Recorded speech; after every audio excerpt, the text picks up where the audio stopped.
예수님의 사역은 예수님께서 하고 싶은 대로 임의적인 방법대로 하신 것이 아니라 모든 것들이 철저하게 하나님의 계획대로 하나님의 시간 타임 테이블에 의해서 순종하고 행하셨음을 우리가 성경을 통하여 우리가 발견할 수가 있죠. 예수님, 오늘 본문에도 보니까 오늘 말씀의 21절에 이때로부터라고 하면서 예수님께서 정말 중요한 예수님의 사역의 핵심이 되는 1급 비밀을 제자들에게 설명을 해주고 있는 내용입니다. 그리고 진정한 제자가 되기 위해서 소위 말하여 제자도 제자화 이런 얘기를 우리가 많이 듣죠. 정말 예수님을 닮은 제자가 되기 위해서는 어떻게 해야 되는지에 대한 부분을 24절에서 세 가지로 우리에게 잘 설명을 해주고 계십니다. 자, 오늘 본문을 보기에 앞서서 오늘 앞부분에 나와 있는 배경을 우리가 보고 오늘 성경 본문을 볼 때 좀 이해가 빨리 될 수가 있습니다. 오늘 앞에 나오는 성경의 배경은 이 빌립보 가이사랴라는 지방에 이르렀을 때 예수님께서 사람들이 인자가 되시는 예수님에 대해서 어떤 생각을 갖고 있을까라고 하는 좀 생각들을 제자들에게 듣습니다. 어떤 사람은 세례 요한, 또 엘리야, 또 예레미야, 아니면 선지자 중에 한 사람입니다라는 주변의 많은 사람들의 이야기를 제자들을 통해서 예수님 듣게 되시죠. 그러나 정말 예수님의 궁금한 것은 너희들은 나를 어떻게 생각하느냐라는 부분이었습니다. 여러분들은 예수님을 어떻게 생각하고 계십니까? 다른 사람들은 예수님에 대해서 이렇다 저렇다라고 이야기하지만 여러분들에게 있어서 예수님은 누구십니까? 이게 중요하다는 거예요. 이것이 분명하게 정립된 채 드려지는 오늘 우리의 예배를 하나님께서 받으십니다. 예수님이 누구신지도 모르고 그냥 주일이 됐으니까 그냥 운전하고 와서 예배 드리고, 또 다음 주도 또 주일이 돌아오니까 그냥 습관에 따라서 마치 무슨 기계처럼 그렇게 예배를 드리는 것이 아니라 예수님이 누구신가 이걸 정확하게 알고 드려지는 그 예배 속에 하나님의 성령의 기름 부음이 여러분의 심령과 우리 교회 공동체 가운데 여러분 흐르게 될 줄 믿습니다. 이때 너는 나를 누구라 생각하느냐라는 질문 앞에서 여러분 베드로가 조금도 망설임 없이 즉각적인 답변을 합니다. 주는 그리스도시요 살아계신 하나님의 아들이십니다. 그런데 이것이 예수님의 마음에 흡족한 100점짜리 정답이었습니다. 이 이야기를 듣고서 예수님께서 오늘 본문에서 비로소 예수님이 그 사역의 핵심이 되는 부분을 설명을 하십니다. 그래서 저는 오늘 본문을 바라보면서 교회라고 하는 부분, 그리고 또 하나의 관점은 예수님의 제자가 되었을 때 그 제자들은 무엇을 해야 되는가라는 이런 두 가지의 주제를 가지고 말씀을 전하고자 합니다. 먼저 이제 교회에 대한 부분을 좀 살펴보고자 하는데요. 여러분, 교회는 무엇입니까? 여러분들이 생각하는 교회는 무엇인가요? 우리가 보통 트렌톤 장로 교회, 아니면 우리 주변에 있는 교회, 아니면 각 나라마다 있는 세워진 교회, 지역의 이름을 따기도 하고 예수님의 사역의 핵심을 알 수 있는 단어를 뽑아서 우리가 교회 이름을 짓습니다. 보통 교회다라고 했을 때 우리는 건물을 떠올리게 돼요. 그러나 교회는 건물을 가리켜 교회라고 말하지 않고 예수님 말씀하시죠. 두세 사람이 모인 그곳에 내가 함께 하겠다. 바로 예수님이 누구신지에 대한 분명한 그 확신을 가지고 인식을 가지고 모인 사람들의 모임을 교회라고 이야기합니다. 우리가 많이 듣는 에클레시아, 바로 세상으로부터 부르심을 받아서 모인 사람.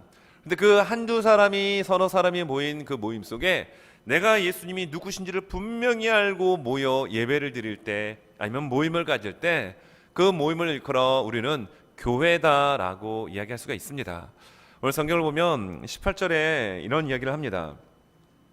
예수님께서 말씀하시기를 또 내가 네게 이르노니 베드로에게 이야기합니다. 너는 베드로라. 내가 이 반석 위에 내 교회를 세우리니 음부의 권세가 이기지 못하리라. 자, 교회에 대한 이야기를 하는데 반석 위에 교회를 세울 것을 예수님께서 말씀하셨고 약속하셨습니다. 천주교에서는 이 말씀을 좀 국회해가지고 베드로 위에 교회를 세웠다라고 해서 천주교의 초대 교황이 베드로가 되죠. 여러분, 그러나 우리가 아는 것처럼 베드로는 여러분 얼마나 좀 럭비공 같은 사람이었습니다. 시시각각으로 변하고 조속으로 변화하고요. 어디로 튈지 모르는 사람이 베드로였어요. 그럼 베드로 위에 교회를 세웠으면 여러분 교회가 존속할 수 있었을까요? 그러지 못했을 겁니다. 베드로는 호언장담하기를 좋아하는 스타일이었습니다. 예수님께서 너희들 나를 떠날 거야. 그러나 베드로가 나서죠. 다른 사람은 다 떠나더라도 저는 주님 떠나지 않습니다. 배신하지 않습니다. 막 침을 튀겨가며 호언장담을 했지만 그의 호언장담에도 불구하고 몇 시간 지나지 않아서 그는 그 숯불가에 불을 쬐다가 계지바이의 말에 예수님을 3번씩이나 부인하고 맙니다. 그의 장단, 그의 어떤 의리, 근데 얼마 가지 않아서 이것이 변화되고 말아요. 이런 모습을 참 성경에서 여러 군데에서 찾아볼 수가 있습니다. 그런 베드로 위에 교회를 세우다뇨. 그런 베드로 위에 교회를 세웠다면 그 교회가 어떻게 됐겠습니까? 여기에 반석 위에 세운다라는 것은 베드로 위에 교회를 세운다는 것이 아니고요. 베드로가 고백했던 그 신앙의 고백입니다. 주는 그리스도시요 살아계신 하나님의 아들이십니다. 이 신앙 고백 위에 내가 교회를 세울 것이다. 우리 주님께서는 그런 말씀을 하신 겁니다. 여러분, 베드로의 신앙 고백 누가 하게 되죠? 물론 베드로가 했죠. 그러나 성경의 말씀을 보게 되면 그 베드로의 신앙 고백은 베드로가 한 것이 아니라 17절의 후반부에 보는 것처럼 이를 내게 알게 한 이는 혈육이 아니요 하늘에 계신 내 아버지시니라. 신앙 고백을 할 수 있도록 예수님이 바로 주가 되시고 주님이 되시고 하나님의 아들이심을 알게 한 것은 하늘에 계신 내 아버지께서 너로 하여금 알게 한 거다. 예수님이 이렇게 말씀하고 있는 겁니다. 그리고 말씀하시죠. 바로 그 신앙의 고백 위에 내가 교회를 세울 것이다. 베드로라고 하는 이름의 뜻은 반석이라고 하는 뜻이 있어요. 그러나 그 원어적 의미는 그 반석 전체 큰 바위 덩어리를 말하는 것이 아니라 그 반석에서 떼어낸 돌멩이의 의미가 베드로의 참 이름의 뜻입니다. 여러분, 교회는 결국 무엇입니까?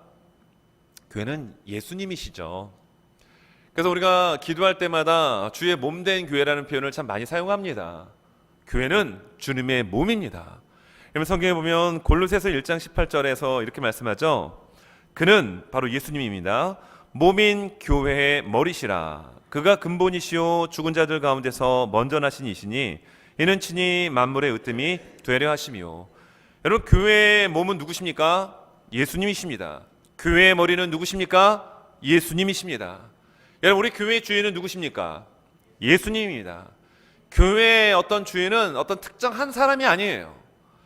지금 보통 보게 되면 교회가 큰 교회들 있죠. 건물이 크고 또 땅값이 많이 나가는 이런 지역에 있는 교회들마다 특별히 이민교회에 그런 분쟁들이 참 많이 있습니다. 참 안타까운 일이죠.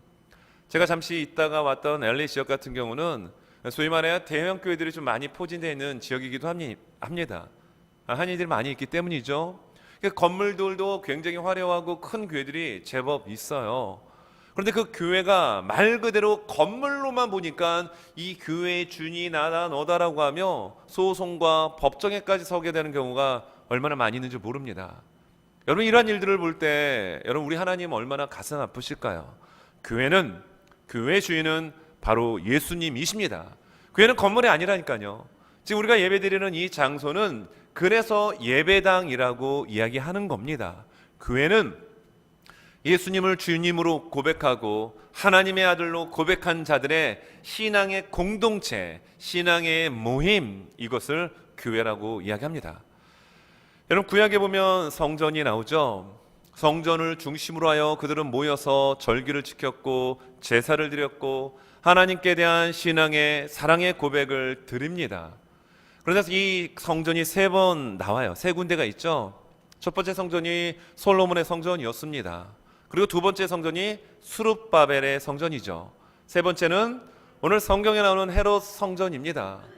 마치 헤롯 성전 같은 경우는 굉장히 거의 한 70에서 80년 가까울 정도로 긴 시간 동안 아름답게 화려하게 만든 성전이에요. 그러나 한결같이 솔로몬의 성전이 되었든 수룹바벨의 성전이 되었든 또는 예수님이 사역을 하셨을 때 그 성전 헤롯 대왕의 성전이 되었든 하나같이 다 무너지고 말았다라는 겁니다.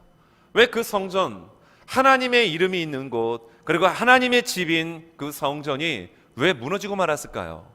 여러분, 성경을 보게 되면 열왕기상 9장 7절에서 이렇게 말씀합니다. 내가 이스라엘을 내가 그들에게 준 땅에서 끊어버릴 것이요 내 이름을 위하여 내가 거룩하게 구별한 이 성전이라도 내 앞에서 던져버리리니 이스라엘은 모든 민족 가운데서 속담거리와 이야기거리가 될 것이며. 자, 이야기는 하나님께서 솔로몬에게 하신 말씀이에요.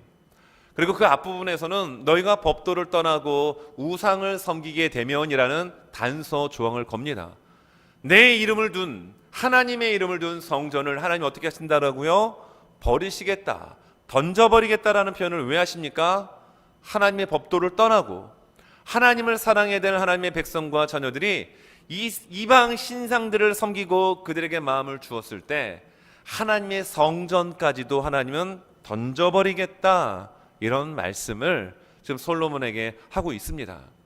그리고 그 이후에 어떤 이야기가 진행이 되냐면 8절에 보면 이 성전이 높을지라도 지나가는 자마다 놀라며 비웃어 이르되 여호와께서 무슨 까닭으로 이 땅과 이 성전에 이같이 행하셨는고 하면. 우리는 지금 새벽마다 이제 예레미야를 다 마쳤죠. 그리고 주간 성경 공부를 하시는 분들도 예레미야 전체를 한번 다 훑었습니다. 또 성경을 읽고 공부를 하다 보니까 성전이 무너지고 성전 안에 있던 모든 기물들이 파괴되고 바벨론으로 빼앗기는 장면을 보게 됩니다. 그 성경을 읽어 내려갈 때 정말 하나님을 사랑하는 사람의 마음이 아파요. 하나님께 제사를 드렸고 그렇게 예배를 드렸던 하나님의 성전이 다 무너지고 하나님 앞에 드렸던 성전 도구들이 다 바벨론으로 빼앗겼을 때 여러분 그것을 웃으면서 읽을 수 있는 하나님의 자녀가 있겠습니까? 가슴이 아프죠. 그런데 그 일들이 왜 일어납니까? 하나님이 분명히 말씀하셨습니다. 하나님을 사랑하지 않았을 때, 하나님만을 바라보지 않았을 때, 그리고 세상의 온갖 잡신들, 심지어 모든 열국의 나라들을 다 수입하다가 성전에다가 놓고 하나님께 드려야 될 마음, 하나님만을 향해야 될 그들의 중심을 온전히 이방 잡신들에게 빼앗겨 버렸을 때 하나님은 이 성전마저도 내가 던져버린다라고 하셨고 실제로 그 일들이 여러분 일어나게 됩니다. 여러분 세상 사람들이 이야기합니다. 성경에 보면 열왕기상 9장 9절에서 그들이 어떤 이야기들을 지금 이야기하고 있나요? 자, 그들이 그들의 조상들을 애굽 땅에서 인도하여 내신 그들의 하나님 여호와를 버리고 다른 신을 따라가서 그를 경배하여 섬김으로 여호와께서 이 모든 재앙을 그들에게 내리심이라 하리라 하셨더라. 얼마나 수치스럽습니까? 얼마나 부끄럽습니까? 지금 이 이야기를 누가 하고 있다라고요? 하나님을 알지 못하는 사람들의 입에서 야, 저 나라가 왜 멸망했는 줄 알아? 야, 그렇게 화려했던 예루살렘 성전이 왜 망했대? 아, 그거 말이야. 아, 그들이 하나님 사랑해야 되는데 하나님 사랑하지도 않고 하나님의 법도를 벗어버리고 그리고 이상한 잡신들을 따라가가지고 그들을 경배해가지고 섬기다가 저렇게 됐대. 세상 사람들의 진단이 정확하다라는 거예요. 지금의 많은 교회들이 참 사회적으로 욕을 먹는 경우가 많이 있습니다. 물론 교회가 잘못해서 또 어떤 사람들의 특정한 잘못됨 때문에 욕을 먹는 경우도 있지만 대다수는 우리가 정말 하나님을 사랑하고 하나님을 사랑하는 자로서의 그 삶을 살아가야 되는데 그렇지 못해서 돌아오는 이야기들이 사실 많다라는 것이 가슴 아픈 일입니다. 여러분 성전이 왜 무너졌다고 지금 사람들이 이야기합니까? 하나님 저들이 사랑하지 않았다라는 거예요. 그리고 이방 신들을 섬겼기 때문에 저들이 저렇게 무너졌다라고 사람들의 입에 오르락 내리락 할 때 여러분 그 장면을 하나님께서 바라보실 때 얼마나 마음이 여러분 아프셨을까요? 여러분 구약의 성전 결국 하나님 사랑하는 마음 잃어버리면 무너지게 된다라는 겁니다. 여러분 이스라엘 백성들 특별히 남유다 백성들이요 이 성전에 대한 마음이 아주 특별했습니다. 애틋한 마음을 가지고 성전을 지켰어요. 근데 그것이 잘못했습니다. 왜 잘못했을까요? 건물로서의 성전은 사실 큰 의미가 없습니다. 그 성전에 왜 그 의미가 부여가 됩니까? 하나님이 임재하시기 때문입니다. 여러분 우리 교회 가운데 하나님의 성령이 임재하시기 때문에 성전이 될 수가 있고 교회가 교회 될 수가 있는 거예요. 그런데 건물은 화려한데 그곳에 하나님의 성령이 운행하지 않습니까? 예수님이 계시지 않습니까? 그건 교회가 아닌 거예요. 남유다 백성들 성전만 지키면 절대로 나라가 망하지 않을 것 같은 이상한 잘못된 생각, 마치 성전을 하나의 부적처럼 무슨 미신처럼 신봉한 결과 하나님은 그 성전을 파괴할 수밖에 없게 됩니다. 여러분, 신약으로 넘어와서 예수님이 사역을 하시면서 첫 번째 행한 기적이 있었죠. 그 기적은 물을 포도주로 바꾸는 기적이었습니다. 여러분, 예수님께서 왜 첫 번째 기적을 물을 포도주로 바꾸는 기적으로 행하셨을까요? 예수님 떠난 인생은 다 맹물 같은 인생입니다. 맛도 없고 뭐 의미도 없고 재미없는 인생이에요. 기쁨이 없는 인생입니다. 그러나 예수님이 간섭하시고 예수님이 함께 하시고 예수님을 바라보는 인생은 맛있는, 정말 그윽한 향이 있는 포도주의 인생으로 변화될 수 있다는 것을 첫 번째 기적을 통하여 예수님 보여주신 겁니다. 여러분, 밋밋한 우리의 인생에 맛도 없고 삶의 의미도 없고 내가 왜 사는지도 모르는 그러한 인생 속에 예수님 찾아와 주시면, 예수님이 함께 하시면 멋진 인생으로 변화될 줄 믿습니다. 그것이 바로 첫 번째 포도주의 기적의 표적의 의미였던 거예요. 그리고 예수님은 요한복음 2장을 통해서 6월절 그날 성전으로 가십니다. 여러분, 성전에 갔더니 많은 장사꾼들이 넘쳐났습니다. 비둘기, 양, 소, 이것들을 파는 장사꾼들이 넘쳐나가지고 예수님이 노끈을 만드셔가지고요, 그 성전을 뒤집어 엎어 놓습니다.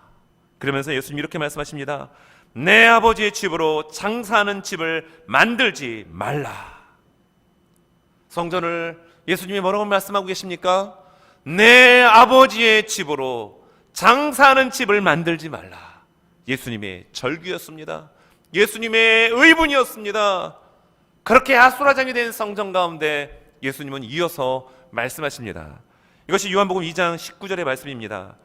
예수께서 대답하여 이르시되 너희가 이 성전을 헐라 내가 사흘 동안에 일으키리라.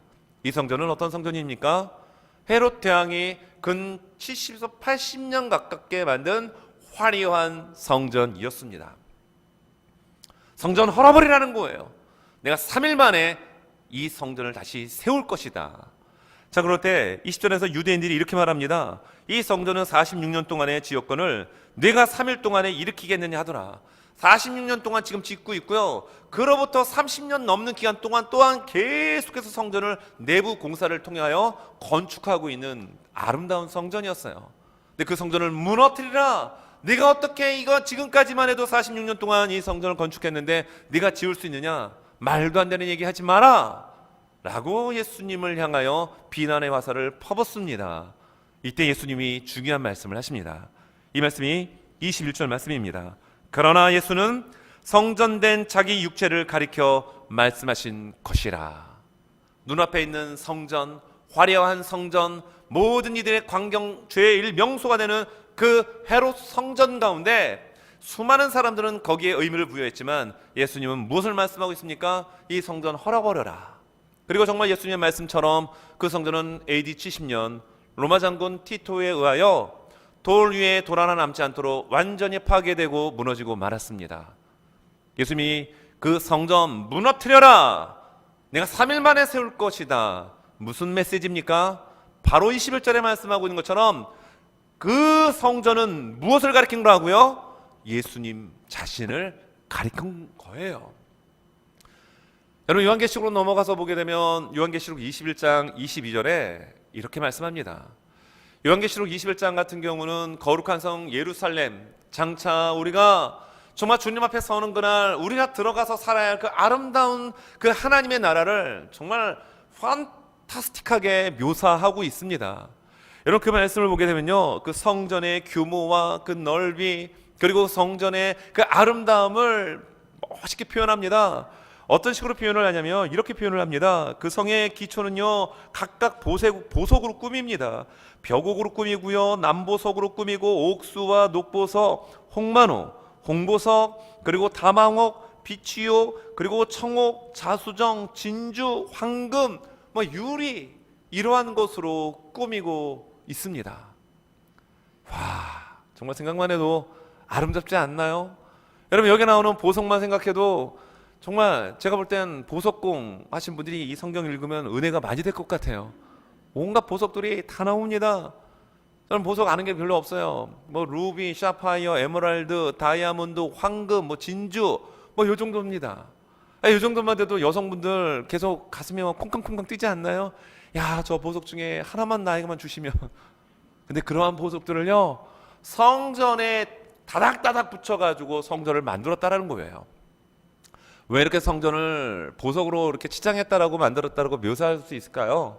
정말 그 성전을 그렇게 우리가 가장 귀하게 여기는 보석으로 만들 수도 있습니다. 그러나 가보지 않아서 우리는 알지 못해요.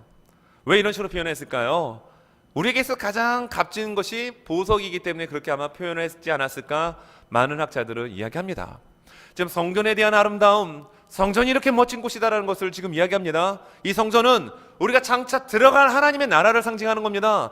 거룩한 성 예루살렘, 하나님 아버지와 영원토록 살아야 할 그 하나님의 나라를 설명하고 있는 거예요. 우리가 거길 다 들어가길 바랍니다.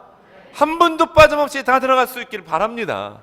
자, 그런데 그 설명을 마치고 난 다음에 22절에서 무엇라고 이야기합니까? 22절 우리 한번 같이 한번 읽겠습니다. 시작. 성 안에서 내가 성전을 보지 못하였으니 이는 주 하나님 곧 전능하신 이와 및 어린 양이 그 성전이심이라. 아멘. 거룩한 성 예루살렘, 그 성전의 아름다움을 너무나도 멋들어지게 다 기록하고 난 다음에 좀 한편으로는 좀 허무합니다. 그 성전에 들어가서 보니까 성전이 눈에 보이지 않고 뭐만 보였다라고요? 아버지 하나님과 어린 양 되시는 예수 그리스도만 보였는데 바로 그 어린 양 예수 그리스도가 성전이었습니다. 여러분, 교회의 주인은 누구십니까? 예수님이십니다. 교회는 누구십니까? 주께서 말씀하시기를 몸된 교회라는 표현, 몸된 교회의 머리 되시는 예수님이 교회의 주인이 될 때 그 교회는 교회로서의 사명을 감당할 수 있는 거예요. 건물은 화려한데 시스템은 잘 돌아가는데 그 교회 안에 예수님이 계시지 않습니까? 안타깝지만 그건 교회가 아닌 거예요. 그러나 작지만 초라하지만 335 모인 소그룹이지만 그 속에 주님을 정말 뜨겁게 사랑하는, 주님을 사랑하는 첫사랑으로 하나 된 공동체가 있습니까? 그 교회를 통하여 하나님은 놀라운 역사를 행하실 줄로 믿습니다. 코로나는 많은 교회들에게 위기를 던져주었습니다. 그러나 중요한 것은 그 교회의 주인이 진짜 누구냐, 정말로 누구냐라고 하는 중요한 질문을 우리에게 던진 거예요. 우리 교회의 주인은 바로 예수님이십니다.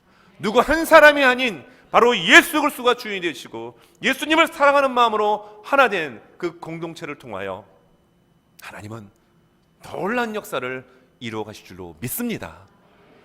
여러분, 오늘 설교 제목이기도 하죠. 바로 예수님의 제자가 여러분 해야 할 일들을 예수님은 또 우리에게 이야기하십니다. 오늘 원래 21절을 읽어야 되는데 제가 21절을 한번 읽어드립니다. 이때로부터 예수 그리스도께서 자기가 예루살렘에 올라와 장로들과 대제사장들과 서기관들에게 많은 고난을 받고 죽임을 당하고 제3일에 살아나야 할 것을 제자들에게 비로소 나타내시니. 여러분, 여기에 보면 예수님의 세 가지가 나오죠. 자, 여기 나오는 제사장들, 쉽게 말하면 산헤드린 공회의원이에요. 71명으로 구성된, 그러니까 종교와 사법권을 갖고 있는, 절대 권력을 갖고 있는 사람들에게 고난을 당한다라고 이해합니다. 네, 반드시 고난을 당한다. 두 번째, 반드시 죽는다. 세 번째, 반드시 3일 만에 살아날 것을 이야기하고 있는 거예요. 왜요? 예수님이 교회이시기 때문에. 예수님이 교회이시기 때문에 반드시 그렇게 될 것을 이야기하시고 난 다음에 24절에서 제자들이 해야 할 일 세 가지를 또 말씀하십니다. 자, 24절은 이렇습니다. 이게 예수께서 제자들에게 이르시되 누구든지 나를 따라오려거든 자기를 부인하고 자기 십자가를 지고 나를 따를 것이니라.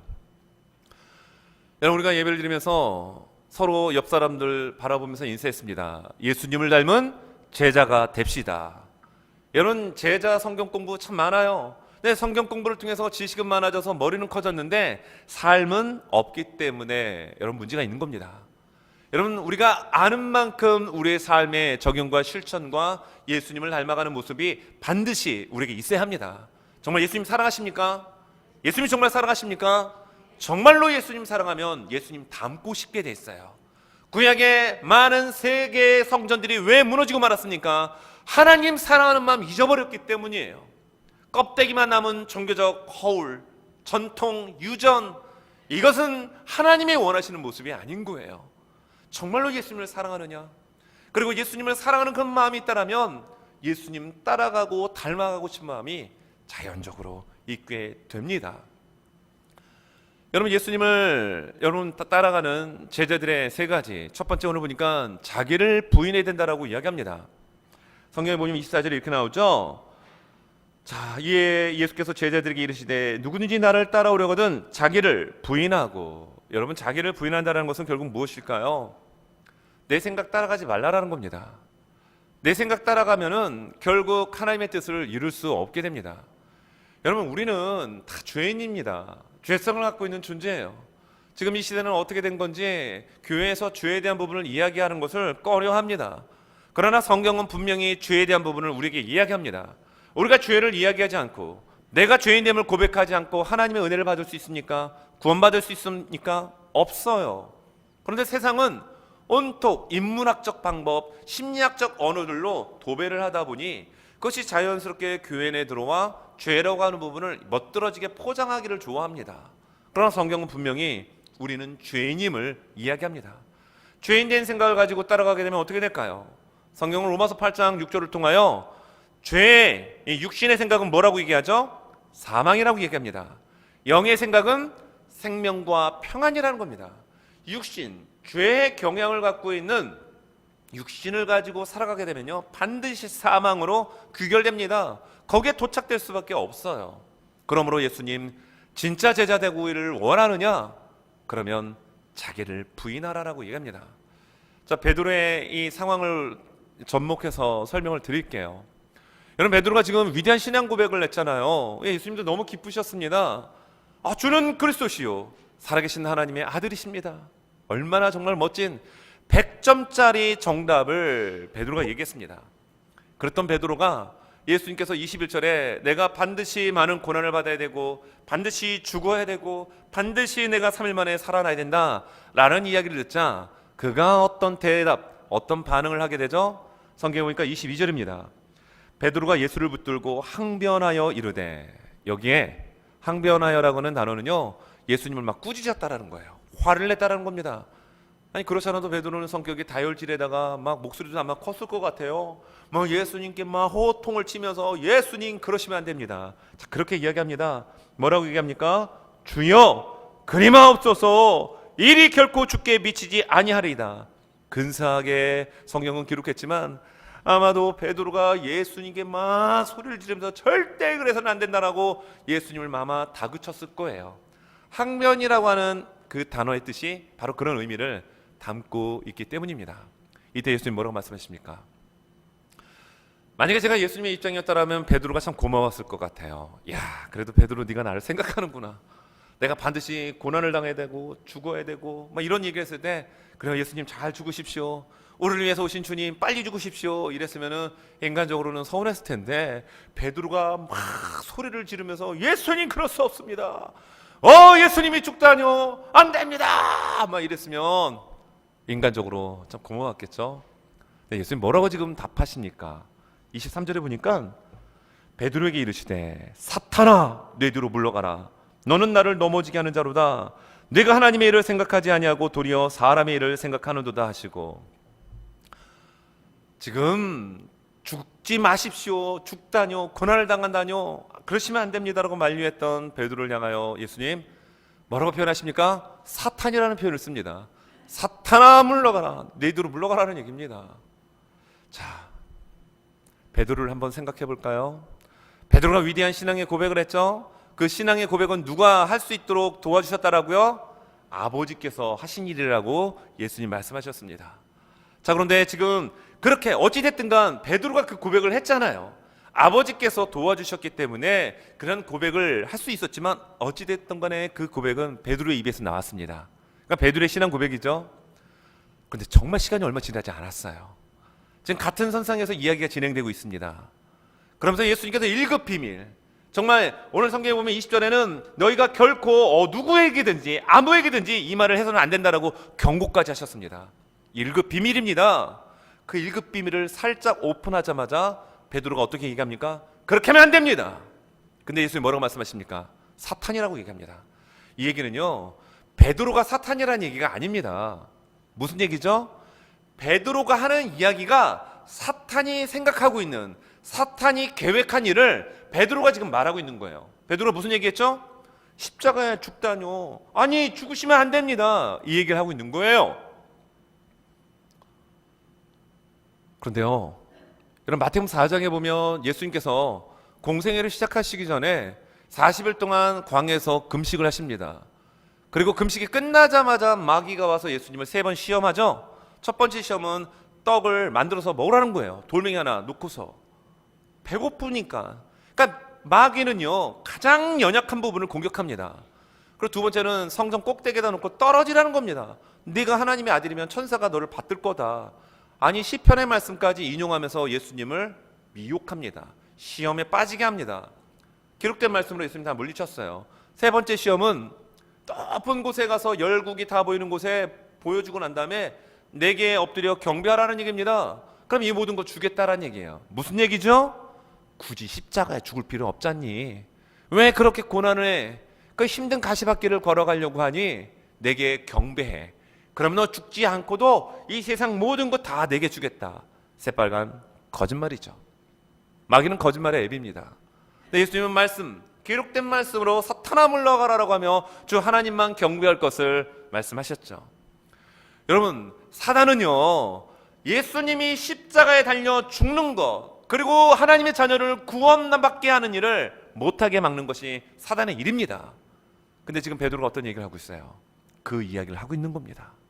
예수님, 왜 죽으려고 하십니까? 왜 고난을 당하려고 하십니까? 그렇게 하지 않고도 얼마든지 할 수 있는데 왜 굳이 그 길을 가려고 하십니까? 누구의 계획입니까? 누구의 생각입니까? 사탄의 생각을 지금 베드로가 지금 이야기하고 있기 때문에 사탄이라는 표현을 쓰고 있는 거예요. 뭐라고 얘기하죠? 여기 나오는 것처럼 내 뒤로 물러가라. 여러분, 자기를 부인한다는 것은요, 내 생각이 예수님의 말씀보다 앞서지 않는 겁니다. 예수님의 생각이 항상 내 생각보다 앞서는 인생이 복된 인생입니다. 그러나 예수님의 말씀과 예수님의 생각보다 내 생각이 앞설 때 문제가 일어나게 돼요. 그래서 성경은 말씀합니다. 너 정말 내 제자가 되기 원하니? 나를 따라오기를 원하니? 그러면 자기를 부인하라. 어떤 내 생각, 내 모든 것 다 내려놓고 주님의 생각, 예수님의 생각, 주의 말씀이 앞장서며 나갈 때 그 삶을 통하여 여러분 진정한 제자가 될 수 있도록 우리 삶을 하나님께서, 예수님께서 다듬으시고 보듬어 가실 줄 믿습니다. 우리는 종종 이런 착각에 빠질 때가 많아요. 내가 입고 있는 옷, 내가 가지고 있는 재물, 나의 건강, 나의 자식, 나의 삶의 영역 안에 있는 이것 등등등 나의 것입니까? 아니에요. 여러분, 제가 이렇게 서 있는 것은 하나님께서 저에게 생명을 주셨기 때문에 지금 설 수 있는 겁니다. 만약 이 순간 하나님께서 저의 생명을 걷어가시면 어떻게 되죠? 이건 고깃덩어리입니다. 쓰러지고 말아요. 나의 생명이라고 우리는 얘기할 수가 없는 거예요. 목숨까지도 생명까지도 하나님이 주신 겁니다. 우리에게 주신 모든 삶의 모든 것들 나의 것이라고 착각하기 때문에 우리는 종종 하나님께서 우리에게 허락하신 그 길을 제대로 걷지 못하고 따라가지 못하고 엉뚱한 방향으로 빠지는 경우가 여러분 있지는 않습니까? 오늘 시간을 통해 우리가 잘 정립할 수 있기를 바랍니다. 자기를 부인할 때 우리는 진정 예수님의 제자가 될 수 있다는 거예요. 여러분, 육신의 생각은 무엇입니까? 사망이라는 것을 기억하십시오. 그러나 영의 생각은 생명과 평안입니다.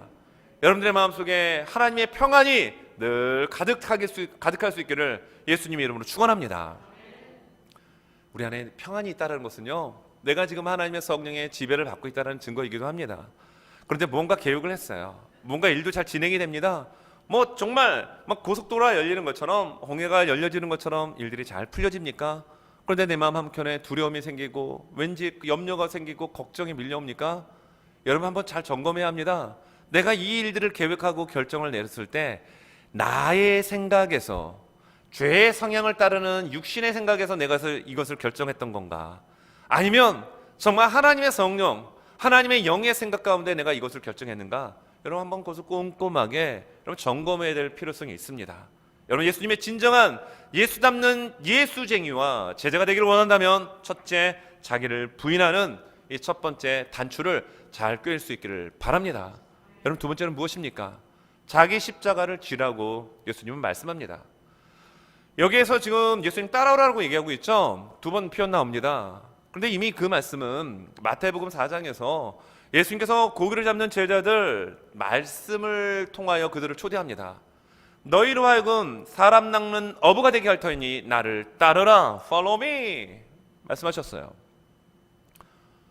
그때는 예수님이 이 제자들은 잘 모르고 예수님 따라간 거예요. 근데 예수님과 지금 긴 시간 동거동락을 합니다. 하루 24시간 365일 예수님의 일거수일투족을 다 봅니다. 정말 이른 아침에 일어나셔서 새벽 미명 아래 가서 기도하시고 분주한 사역의 현장 가운데서도 시간을 내서 늘 하나님과 대화하는 기도의 모습, 그리고 늘 정말 그의 입에서 나오는 하나님 나라의 비밀들을 통해서 예수님이 어떠하신지를 말을 통해서, 책을 통해서 배운 게 아니라 실제 살아계신 삶의 현주소를 통하여, 삶의 현장 속에서 묻어나오는 예수님의 향기를 통하여 제자들은 배워간 거예요. 그런데 오늘 본문에서도 뭐라고 말씀하시죠? 자기 십자가를 지라고 얘기합니다. 또 세 번째, 나를 따라오라고 얘기합니다. 무슨 얘기일까요? 더 성숙해질 것을 이야기하고 있는 거예요. 처음에 나를 따르라고 하는 말과 오늘 본문에서 말하고 있는 그 의미는 다르다라는 겁니다. 여러분, 예수를 믿은 지 우리가 10년, 20년, 몇십 년 모태신앙입니까? 그럼 신앙의 연수를 자랑할 것이 아니라 내가 지금 예수 안에서 어떤 삶을 살아가는지에 대한 삶의 무게, 신앙의 무게를 여러분 자랑할 수 있는 우리들이 여러분 되어야 되지 않을까요? 자기 십자가는 뭘까요? 사명입니다. 오늘 이 베드로가 예수님 그래 하지 마시옵시오라고 왜 얘기하죠? 많은 고난을 당한다는 겁니다. 절대 권력을 갖고 있는 종교와 그리고 사법권의 행사를 할 수 있는 71명의 사내들인 공회의원, 지금으로 말하면 상원, 하원, 의원 같은 그런 힘 있는 사람들로부터 공격을 당하고 고난을 당한다니 여러분 얼마나 두렵겠습니까? 그럼에도 불구하고 주님은 말씀하십니다. 너희들 진짜 나의 제자 되기 원하니? 그러면 사명의 십자가, 그것이 비록 수치와 그때 당시에 범법자, 그것도 최고형을 받은 범법자들이 죽어야 될 십자가의 그 형별, 그 십자가를 질 것을 말씀하셨을 때 열이면 열, 백이면 백 다 거부하고 싶었지만 진짜 예수의 제자로 간다면 부끄러움을 당한다 할지라도, 수치를 당한다 할지라도 그 십자가를 묵묵히 질 수 있는 그 한 사람의 제자를 예수님은 말씀하신 겁니다. 우리들이 그런 제자가 되기 바랍니다. 말은 쉬워요. 그러나 그 길을 걸어간다는 것이 결코 쉽지 않으며 여러분 녹록지 않음을 우리는 알 수 있습니다. 바이든 46대 대통령이 이제 취임식을 했죠. 모든 대통령마다 성경책에 손을 얹고 취임식을 합니다. 여러분 정말 성경의 가치에 반하는 정책이 아닌 하나님이 기뻐하는, 오늘 기도했잖아요. 하나님이 기뻐하시는 나라 가족에서는 하나님의 성경의 가치에 기반을 둔 정책이 쏟아져 나와야 합니다. 그런 나라가 돼야 합니다. 그러나 아쉽게도 이미 나온 정책들을 보면, 기존의 그런 정책 노선을 보게 되면 성경의 가치와는 예수님이 원하는 그 기준과는 반대되는 대척점에 있는 정책들이 많이 있음에 많은 목사님들이 우려를 합니다. 그러나 어떤 정책이 쏟아져 나온다 할지라도 주께서 우리에게 주신 사명의 십자가, 여러분 정말로 교회의 주인은 예수님이기 때문에 예수의 참된 제자가 된다고 한다면 성경의 가치, 예수님의 그 뜻을 받들어 그것이 부끄럽고 무겁고 힘든다 할지라도 그 사명의 십자가를 질 수 있는 우리 모두가 되실 수 있기를 예수님의 이름으로 축원합니다. 그럼 세 번째는 예수님을 따르는 자가 되어야 된다는 거예요. 예수님의 제자니까 반드시 예수님을 따라야 되겠죠. 우리 교회에 계신 이제 좀 어르신 분들은 좀 이해가 될 거예요. 저도 이제 초등학교 때, 그때 국민학교 때였죠. 화장실이 집 바깥에 있었습니다. 저희 집은 이제 양계장을 했기 때문에 산을 중턱을 깎아서 집을 짓고 양계장을 했었어요. 그러니까 화장실이 산, 그렇잖아도 집도 산 밑인데 화장실도 산 밑에 있는 거예요. 거기 집 위에는 또 무덤들도 있습니다. 그러니 밤중에 배가 아프면 화장실을 가고 싶겠어요? 정말 지금도 생각하면 무섭습니다. 근데 눈이 많이 내리는 겨울날 화내요. 또 눈이 많이 내린 날은 또 어린아이다 보니까 눈이 요만큼 와도 이게 발을 밟으면은 눈을 밟으면은 뭐 여기 뭐 무릎까지도 올라올 정도의 많은 눈이 제법 쌓인 그런 어린 시절이 있었습니다. 근데 화장실에 가려면 이게 일단은 무섭고 또 이게 잘 안 보여요. 그러니까 겁이 나는데 아버지가 화장실을 미리 갔다 오면은 발자국이 있잖아요. 그 발자국만 밟고 가면 됩니다. 그리고 어린아이였기 때문에 발이 커봐야 아버지 발보다 컸겠어요. 그 발자국만 밟고 가면은 내가 원하는 목적지에 도달할 수가 있게 됩니다. 마찬가지입니다. 우리의 인생의 여러분 내비게이션은 예수님이 되셔야 합니다. 우리의 인생의 가이드는 예수님이 되셔야 합니다. 이미 우리 앞길을 미리 아시고 준비하시고 걸어가신 그 길, 때로는 그 길이 광야의 길이 될 수가 있어요. 사망의 음침한 골짜기일 수도 있습니다. 그래도 가야 합니다. 왜냐하면 주님이 그 길을 걸어가셨기 때문에. 그 발자국만 따라가면은 여러분 그 너머에는 하나님께서 우리를 예비하신 분명한 상급이 있을 줄로 믿습니다. 이게 오늘 본문은 아니지만 본문 후반부에서 그 말씀을 얘기하고 있는 거예요. 27절에 보면 인자가 아버지의 영광으로 그 천사들과 함께 오리니 그때 각 사람이 행한 대로 갚으리라. 우리가 행한 그대로 주님을 위하여 우리의 자신을 부인하고 주님이 맡겨진 그 십자가, 지금의 이 십자가가 아닙니다. 가장 최고형을 받았던 가장 악한 범법을 저지른 자가 매달려 죽어야 될 그 십자가를 지라는 것은 최고의 수치요 부끄러움입니다. 그 속에서도 주님이 내게 십자가를 맡겼기에 그 십자가를 지고 걸어갈 수 있는 그 사람, 그것이 진짜 제자다라는 거예요. 사망, 광야, 황무지, 내가 예상치 못했던 굴곡진 그 길이라 할지라도 주님이 그 길을 걸어가셨다라면 그 길을 걸어갈 수 있는 그 한 사람, 그것이 진짜 제자다. 주님은 이걸 우리에게 말씀하고 있는 겁니다.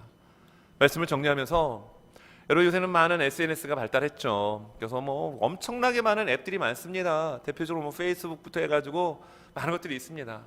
그럼 페이스북 하시는 분들은 팔로워를 많이 이렇게 모으기를 원해요. 팔로워가 뭡니까? 당신의 생각 나도 동의한다라고 해서 팔로워가 되는 거예요. 주님 말씀하십니다. 나의 팔로워가 되라는 거예요. 그런데 내 생각과 당신의 생각이 동의가 되기 때문에 내가 당신을 따릅니다. 그러나 가끔 당신이 하는 말에 동의가 안 되는 부분이 있으면 나는 언제든지 돌아설 수 있습니다. 이건 진짜 제자가 아니라는 거예요. 이건 팬이죠. 내가 원하는 팬이 있으면 열광합니다. 환호합니다. 막 쫓아다니기도 합니다. 일명 오빠 부대라고 하죠. 여러분 그 사람들은요 그 팬에게 모든 것을 다 쏟아붓습니다. 언제 어디서 태어났는지 뭘 좋아하는지, 아니 자기 부모님이 뭘 좋아하는지는 관심도 없으면서 나하고는 전혀 피 한 방울 섞이지 않은 그 연예인 무슨 아이돌 태어난 곳은 어디고 몇 월 며칠 날 태어났고 뭔 음식을 좋아하고 그리고 그가 취향 어떤 색깔 그런 것까지도 아는 팬들이 많습니다. 그런데요 그 팬이 갑자기 또 다른 팬, 어떤 자기가 좋아하는 팬이 나면 이 스타를 그냥 헌신짝처럼 버리고 돌아서는 것이 팬심입니다. 그래서 연예인들이 극심한 우울증에 빠지는 이유가 거기에 있는 거예요. 인기가 절정에 다다랐다가 거품 빠지듯이 한순간에 빠질 때 난 무언가, 난 누구였던가, 그거 이기지 못하는 사람들이 여러분 안타깝게도 극단적 선택을 취하는 경우가 있습니다. 우리는 팬이 돼서는 안 됩니다. 예수님은 우리의 팬이 아니에요. 우리 어떤 인기 스타가 아닙니다. 우리의 생명입니다. 우리 인생의 주인입니다. 우리의 왕입니다. 우리의 인도자입니다. 그래서 우리는 제자가 되어야 되는 거예요. 팬은 좋을 때만 따라갑니다. 그러나 부끄러운 일 수치가 있을 때는 따르지는 않습니다. 제자는 그래서 자기를 부인하는 거예요. 내 생각보다 주의 생각이 맞기 때문에 앞서야 되는 겁니다. 베드로는 지금 자기의 생각을 끄집어서 얘기했는데 그게 사탄의 생각이었다라니까요. 그러니까 사탄아 내 뒤로 물러가라라고 얘기하는 거예요. 우리의 인생에는 오직 예수님이 앞장서시고 예수님을 따라가고 주님이 우리에게 맡겨진 사명의 십자가가 있다라면 그 십자가를 묵묵히 지고 걸어갈 수 있는 우리 모두가 되실 수 있기를 예수님의 이름으로 축원합니다.